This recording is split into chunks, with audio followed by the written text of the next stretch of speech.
빚을 갚은 날, 나는 이혼을 말했다. 그리고 내 친구의 남편과 함께 있는 내 얼굴이 남편의 눈에 비쳤다. 새벽 4시 반. 알람은 울리지 않았다. 알람보다 먼저 깬 지는 오래였다. 눈꺼풀을 들어 올리면 어둠이 천장에 눌어붙어 있었다. 나는 숨을 쉬는 대신 주방불을 켰다. 오래된 형광등은 한 번, 2번 떨리다가 마침내 빛을 냈다. 그 빛은 따뜻하지도 차갑지도 않았다. 그냥 필요해서 켜진 불빛. 나는 필요한 사람으로 살아왔다. 누군가의 밥이 필요하면 밥을 짓고, 누군가의 셔츠가 필요하면 다림질을 했다. 누군가가 화를 낼 사람이 필요하면 그 역할도 묵묵히 했다. 싱크대에서 찬물이 흘렀다. 차가운 물은 손끝에 굳은 살을 그대로 훑고 지나가다 멈추고 다시 미끄러졌다. 쌀을 씻는 동안 곡물의 표면이 서로 부딪히며 작은 비명을 냈다. 그 소리가 이상하게도 마음을 편하게 했다. 규칙적이어서, 순서가 있어서, 결과가 있어서, 내 삶에서 확실한 결과를 보장하는 몇 안 되는 일 중 하나였다. 물이 맑아질 때까지 5번, 아니 6번은 씻었다. 어떤 날은 더 씻고, 어떤 날은 덜 씻었다. 그런데 맛은 비슷했다. 노력과 결과가 비례하지 않는다는 것을 밥이 먼저 알려줬다. 거실의 시계는 분침만 움직였다. 초침이 고장나 있다. 초가 보이지 않으면 사람은 시간을 덜 느낀다더니 우리 집은 늘 시간이 덜 흘렀다. 아니, 멈춘 채 썩어가는 시간이 쌓였다. 나는 물을 올려놓고 밥솥에 김이 희미하게 오르는 걸 보았다. 김은 난방이 덜 되는 천장 모서리로 올라가서 사라졌다. 사라지는 걸 지켜보는 건 쉬웠다. 사라지지 않는 걸 버티는 게 더 어려웠다. 현관문이 열리기 전에 나는 마음을 닫았다. 남편의 발소리는 하루의 기상 나팔 같았다. 일정하고 피할 수 없고 듣기 싫었다. 신발이 바닥에 끌리는 소리, 얇아진 양말을 통해 전해지는 겨울의 차가움, 아직도 낡은 코트를 벗지 않은 어깨, 커피. 그는 인사를 하지 않았다. 나도 묻지 않았다. 커피는 검게 내렸다. 컵의 금이 더 길어져 있었다. 손잡이 안쪽에 머리카락 한 올이 붙어 있었다. 내 것인지 그의 것인지 더는 구분하고 싶지 않았다. 그는 소금에 절여진 표정으로 김치를 집었다. 짜. 한 단어가 나를 향해 던져졌다. 나는 젓가락을 내려놓고 다시 싱크대로 갔다. 물을 틀어 김치를 헹궜다. 배추잎 사이로 고춧가루가 엷어졌다. 맛이 사라지면 불만도 약해질까. 물은 항상 정직했다. 씻으면 옅어지고 말리면 쭈그레졌다. 사람도 그럴까? 그는 TV를 켠 채 화면을 보지 않았다. 오늘 돈 들어오는 거 없어?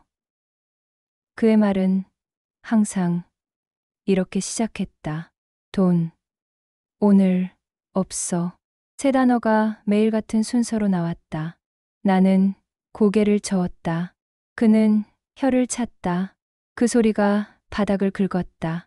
내가 이렇게 된 게 다 누구 때문인지 알아? 나는 접시를 붙들었다. 흘러내리려는 것을, 떨어지려는 것을 다 같이 붙들었다. 굳이 묻지 않아도 되는 답이었다. 나는 그가 원한 침묵을 정확히 내주었다. 침묵은 우리 사이에서 가장 값싼 화해였고 가장 비싼 희생이었다. 밥솥이 끝났다는 신호를 내자 그는 자리에서 일어났다. 늦어. 나를 향한 것도 자기 자신을 향한 것도 아닌 말. 그는 나갔다. 나는 등 뒤로 닫히는 문소리를 들었다. 그 소리는 마치 집 전체가 가벼워지는 소리 같았다. 잠깐의 평화가 찾아왔다.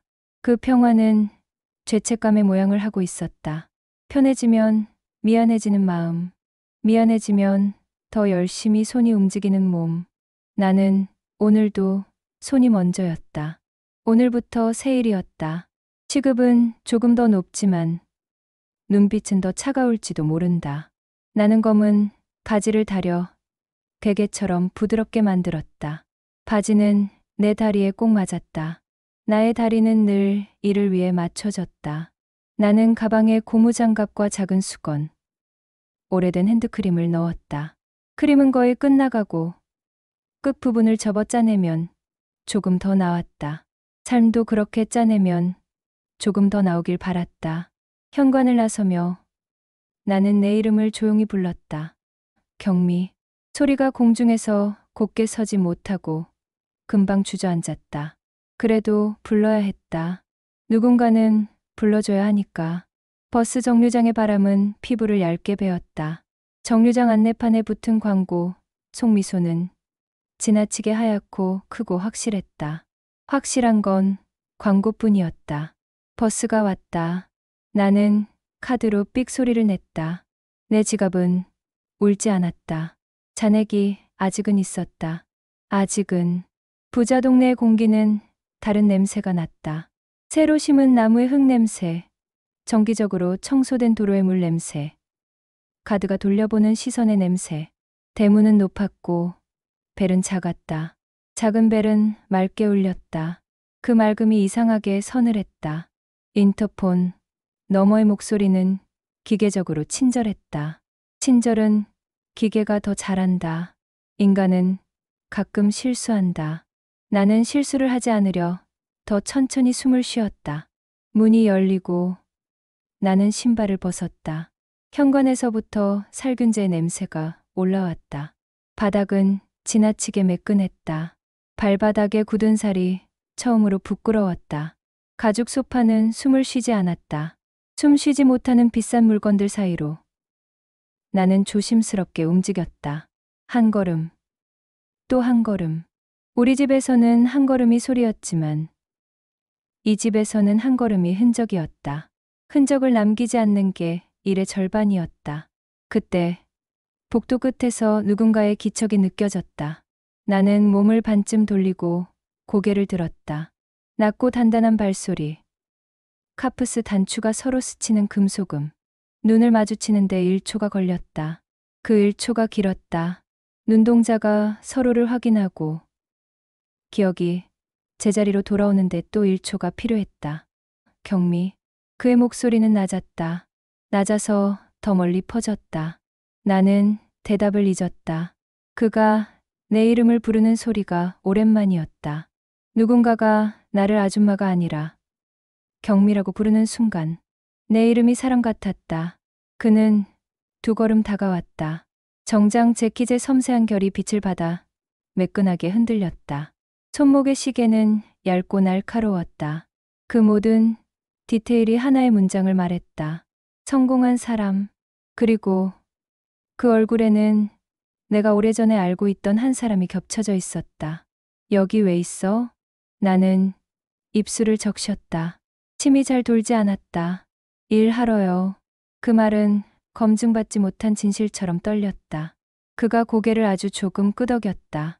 그 끄덕임이 그렇구나라는 말을 대신했다. 그의 이름은 재훈. 평생 친구, 해숙의 남편. 잔치 때, 장례 때, 봄의 소풍과 겨울의 김장 자리에서 늘 같이 앉아 있던 사람. 그때 그는 늘 예의 바르고 너무 예의 바른 사람의 적당한 농담을 할 줄 아는 사람이었다. 지금의 그는 그때의 사람에서 더 멀리 갔다. 넓은 어깨, 노트북을 감싼 가죽. 할 말을 줄이고 표정으로 말하는 습관. 성공은 사람의 목소리를 낮춘다. 낮은 사람의 말은 더 무겁다. 그의 시선이 잠시 내 손으로 내려왔다. 고무장갑이 내 손등을 반쯤 덮고 있었다. 손톱 밑에 검은 자국이 보였다. 어제 닦지 못한 흔적이었다. 갑자기 손을 숨기고 싶었다. 숨길 곳이 없었다. 그는 고개를 들고 미안하다는 표정을 지었다. 그 표정은 죄가 없었다. 그러나 내 마음은 갑자기 죄를 찾기 시작했다. 그가 말문을 열기 전에 나는 빗자루를 들었다. 손이 일을 하면 마음이 조금 덜 아팠다. 먼지는 눈에 보이지 않게 방향을 바꿔 날아갔다. 빗자루가 바닥의 결을 따라갈 때마다 내 안의 결도 조금씩 정리되기를 바랐다. 그는 한 발 물러서서 길을 내줬다. 길을 비켜주는 부자와 길만 닦는 가난. 길이 겹치지 않게 우리는 움직였다. 나는 소파 밑에 떨어진 작은 단추를 주웠다. 단추에는 금속의 작은 로고가 음각돼 있었다. 그 오목한 표면을 손가락으로 문지르다. 어느새 내가 내 얼굴을 문지르고 있다는 걸 깨달았다. 얼굴의 수분은 손의 크림보다 빨리 마른다. 나는 주머니에서 작은 크림을 더 짜냈다. 손등에 짜낸 크림을 얼굴로 가져가려다 멈췄다. 이 집의 공기는 얼굴에 뭔가 바르는 걸 허락하지 않는 것처럼 느껴졌다. 나는 크림을 손목에 바르고 말았다.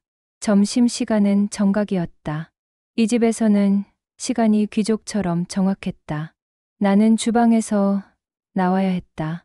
본인 해결이라는 메모는 부엌에 가장 잘 보이는 곳에 붙어 있었다. 메모의 글씨는 둥글고 예뻤다. 예쁜 글씨는 배려를 설명했다. 나는 주머니에서 싸온 김밥 한 줄을 꺼냈다. 랩을 벗길 때 나는 소리를 줄이려 했다. 음식에도 체면이 있다면 내 김밥은 이런 집에서 얼굴을 들기 어렵겠지. 김밥의 김은 습기를 잃어 딱딱해져 있었다. 딱딱한 김을 이로 베는 소리를 내가 제일 가까이에서 들었다. 그때 뒤에서 낮은 기침 소리가 났다. 나는 놀라 입을 막았다. 뒤돌아보니 그가 서 있었다. 손에는 머그컵 2개. 하나는 김이 모락모락, 하나는 조금 덜. 그는 말없이 컵을 내밀었다. 나는 컵을 보았다. 컵의 표면에 내 얼굴이 흐릿하게 비쳤다. 흐릿한 얼굴이 컵째로 흔들렸다. 따뜻한 거. 그가 말했다. 그 말은 너무 간단해서 더 이상 말할 것이 없었다. 나는 천천히 고개를 끄덕였다. 컵의 따뜻함이 손바닥을 데웠다. 뜨거운 건데 아프지 않았다. 사람의 온기가 물의 온기로 변했을 때 비로소 안전해졌다. 괜찮아요. 나는 뒤늦게 말했다. 괜찮다는 말은 진심이 아니었다. 괜찮다고 말해줘야 할 분위기였다. 분위기의 예의를 지키는 것이 내 방식이었다. 그는 컵을 내려놓지 않았다. 대신 아주 조심스럽게 한마디를 덧붙였다. 왜 이런 고생을 하고 있냐? 그 말은 칼이 아니었다. 그러나 날이 있었다. 날이 없는 말은 귀에 오래 남는다. 나는 웃음인지 울음인지 모를 표정을 지으며 고개를 저었다. 아무 말도 하지 않았다. 설명은 가난한 사람의 호사다. 우리는 설명할수록 더 부족해 보였다. 그는 고개를 끄덕이며 한 걸음 물러섰다. 다시 길을 내주는 몸짓. 길은 여전히 겹치지 않았다. 그날 일은 조용히 끝났다. 나는 현관에서 운동화 끈을 묶다가 한 번 더 풀었다. 매듭이 깔끔하지 않았다. 집에 돌아가자마자 풀어질 매듭이라도 지금은 단단히 묶고 싶었다. 단단하게 묶인 건 매듭뿐인 것 같아서. 버스 창밖으로 부자 동네의 나무들이 일렬로 지나갔다. 나는 어둠이 더 늦게 내려앉는 동네를 지나 어둠이 더 먼저 깔리는 우리 동네로 돌아왔다. 골목은 습하고 계단은 좁았다. 현관문을 열기 전에 나는 숨을 길게 쉬었다. 호흡을 길게 가져가면 고함 소리가 짧아진다. 그런 미신을 밀고 살아온 지가 오래였다. 문을 열자마자 빈병이 구르는 소리가 먼저 달려왔다. 벽 쪽에 기대놓은 슬리퍼가 힘없이 쓰러졌다. 냄새는 셋으로 나뉘었다. 술 냄새, 오래된 이불 냄새, 그리고 아직 씻겨나가지 않은 욕설의 냄새. 그는 소파 끝에 걸터 앉아 있었다. TV는 꺼져 있었지만 그의 눈은 켜져 있었다. 어둠 속 눈은 화가 나면 밤처럼 깊어진다. 어디 갔다 왔냐? 나는 가방을 내려놓았다. 1. 그는 웃었다. 웃음은 소리 없이 어두웠다. 1. 너 같은 게 뭘 한다고. 나는 말하지 않았다. 말하면 그는 더 말했다. 말하지 않으면 그래도 그는 말했다. 선택지는 2개였고 결과는 하나였다. 내가 이렇게 된 게 다 내 탓이야. 그는 단어를 잘라 말했다. 잘린 단어가 비수처럼 날아왔다. 나는 피하지 않았다. 피하면 쫓아오니까. 맞으면 지나가니까. 내 눈은 식탁 위의 얼룩을 찾았다. 완전히 지워지지 않은 자국이 있었다. 나는 그 얼룩을 바라보다가 그 얼룩이 내 안에 있다는 생각을 했다. 열심히 닦아도 모양만 바뀌는 자국. 그게 내 삶의 모양 같았다. 그날 밤 나는 천장을 오래 보았다. 잠은 천장 사이로 새어나가 다른 집으로 들어갔다. 다른 집의 누군가는 푹 잤으면 좋겠다. 내가 못 잔 잠을 누가 대신 잤으면 했다. 세상은 그렇게 공평해지지 않았지만 바람은 그렇게 조용했다. 다음 날, 그리고 그 다음 날, 일은 계속됐다. 나는 같은 시각, 같은 버스, 같은 대문, 같은 바닥의 결. 변한 건 오직 한 가지였다. 그가 가끔 주방 입구에 서 있다는 것. 말하지 않으면서 말하는 사람. 가끔 컵을 내밀고, 가끔 비켜서고, 가끔 나를 본다. 보고 있다는 사실은 등을 곧게 세운다. 곧게 선 등은 오래 버틴다. 오래 버티는 건 대체로 아프다. 언젠가부터 점심시간이 되면 그가 주방에서 조용히 나갔다. 나를 위해 자리를 비켜주는 것인지, 자신을 위해 불편함을 피하는 것인지 알 수 없었다. 어느 쪽이든 나는 고마웠다. 고마움은 처음엔 가볍고 나중엔 무거워진다. 무거워진 고마움은 꺼내놓을 자리가 필요하다. 자리가 없으면 마음 안에서 볼록해진다. 그 볼록함을 들키지 않으려 더 등을 굽혔다. 어느 날 일이 끝나갈 무렵 그는 나를 불렀다. 다른 사람들 있는 곳이 아닌 사람 없는 복도의 끝에서. 잠깐만. 나는 멈추었다. 그는 잠깐의 망설임을 손가락으로 문질렀다. 그러고는 작은 봉투 하나를 내밀었다. 얇지만 빳빳한 종이. 모서리가 정직하게 살아있었다. 이건 그냥 도움이다. 예전부터 알던 사이니까 아무한테도 말하지 마. 나는 봉투를 보았다. 봉투의 속이 보이지 않았다. 보이지 않아서 더 무거웠다. 손끝이 떨렸다. 떨리는 건 무게 때문이다. 나는 고개를 저었다. 거절이라는 예의. 그는 한 번 더 내밀었다. 두 번째 제안은 첫 번째보다 조용하고 강하다. 받아. 이것까지 거절하면 내가 더 미안해져. 미안이라는 단어가 내 눈을 바로 쳐다보았다. 나는 결국 손을 내밀었다. 종의 마찰이 살을 스쳤다. 그 소리는 보드랍고 잔인했다. 나는 봉투를 가방 깊숙이 넣었다. 깊이 넣으면 가벼워질까? 아니, 더 무거워졌다. 집으로 돌아오는 버스에서 나는 창밖의 사람들 얼굴을 오래 보았다. 모르는 얼굴은 안전하다. 안전한 곳에서 나는 마음을 폈다. 이건 불륜이 아니다. 이건 생계다. 이건 감사다.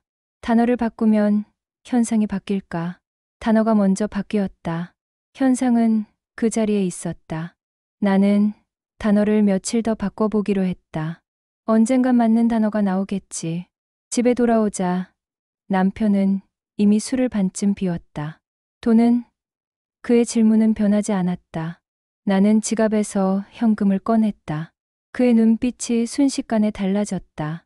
달라진 눈빛은 고마움이 아니라 안도였다. 안도는 위험했다. 더 쉽게 기대고 더 쉽게 무너졌다. 그는 그 돈으로 내일의 술을 계산할 것이다. 그런데도 나는 내일의 버스를 계산해야 했다. 각자의 계산이 틀린 집, 같은 식탁, 다른 계산서. 그날 밤 해숙에게서 연락이 왔다. 반가운 이름은 알림창에서도 밝게 보였다.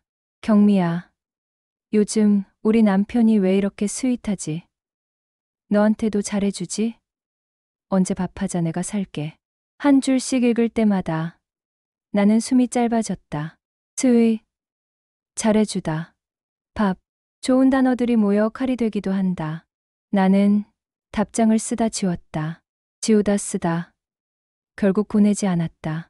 보내지 못한 문장이 내 손안에서 오래 남았다. 손바닥에는 잉크가 없는데 이상하게 더러워진 느낌. 나는 다시 다음 날, 그리고 그 다음 날을 지났다. 일을 더 오래 하고 집에서는 더 짧게 숨 쉬었다. 그의 집은 향기가 일정했고 우리 집은 냄새가 불규칙했다. 향기와 냄새의 차이를 몸이 먼저 기억했다. 몸이 기억하면 마음은 따라가는 법이다. 위험은 그렇게 느리고 확실하게 다가왔다. 어느 비 오는 날 오후, 그는 내 앞에 앉아 있었다. 창밖의 빗줄기가 유리창을 두드렸다. 두드림은 리듬을 갖고 리듬은 마음을 흔든다. 그는 나를 보지 않고 테이블 모서리를 문질렀다. 문지르며 말했다. 넌 충분히 잘하고 있어. 그 말이 내 안에서 울렸다. 울림은 처음에 따뜻했고 곧 뜨거워졌다. 뜨거워지면 아프다. 아프면 오래간다. 충분히. 나는 그 단어를 몇 번이나 속으로 읽었다. 내 인생에서 충분이라는 말은 늘 남을 위해 쓰였다. 충분히 희생했고, 충분히 이해했고, 충분히 참았다. 누가 나에게 내가 충분이라고 불릴 수 있는 사람이라고 말해준 적이 있었던가. 그가 처음이었다. 처음은 무섭다. 그리고 달다. 그날 밤 나는 잠들기 직전까지 그의 말만 생각했다. 남편의 숨골 사이로 새어나오는 술 냄새는 벽지에 배어 있었다. 그 냄새 사이로 충분히가 천장에 적혔다. 손을 뻗으면 닿을 것처럼 가까웠다. 닿으려 하면 멀어졌다. 손끝이 허공을 긁었다. 긁은 자리에서 먼지가 떨어졌다. 그 먼지는 새벽에 청소기로 빨아들였다. 흔적을 지우는 일은 내가 제일 잘했다. 시간은 더 흘렀다. 작은 친절이 쌓였다. 차로 버스 정류장까지 데려다주는 배웅. 애써 말하지 않고 비켜주는 배려. 무거운 쓰레기 봉투를 말없이 가져가는 손. 이런 친절은 위험했다. 친절은 설명하지 않아도 되는 감정이라서 어느 날 갑자기 감정의 모양을 바꿔놓는다. 고마움은 감사가 되고, 감사는 의지가 되고, 의지는 그리움이 된다. 나는 그 순서를 알고 있었지만 모르는 척했다. 모르는 척은 때로는 살기 위한 기술이었다. 남편은 변하지 않았다. 오히려 더 나빠졌다. 그의 목소리는 조금씩 커졌고 말은 조금씩 지저분해졌다. 나는 충분히를 떠올렸다가 접었다. 접으면 작아진다. 작아진 마음은 주머니에 들어간다. 그러나 주머니는 무겁다. 무거워진 주머니를 허리춤에 매달고 나는 버스를 다시 탔다. 어느 밤 나는 결심했다. 내 안에서 오래 끓던 물이 뚜껑을 밀어 올렸다. 설명할 수 없지만 미루면 더 나빠질 게 분명한 무엇. 나는 식탁에 앉아 있었다. 식탁의 나무결을 손톱으로 긁었다. 손톱 밑에 나무 가루가 끼었다. 나는 손톱을 털고 입을 열었다. 빚, 다 갚았어. 공기가 멈췄다. 남편의 눈이 내 입술에 달라붙었다. 그는 눈썹을 올렸다. 놀란다는 표정이 그의 얼굴에도 아직 남아 있었다. 그는 웃음을 터뜨렸다. 웃음은 금방 그쳤다. 어디서? 나는 대답을 준비해 두지 않았다. 준비하면 거짓말 같아졌다. 준비하지 않으면 진실이 맨몸으로 나간다. 맨몸은 항상 약하다. 나는 고개를 들고 정면을 보았다. 그의 눈동자 속에서 내 얼굴이 흔들렸다.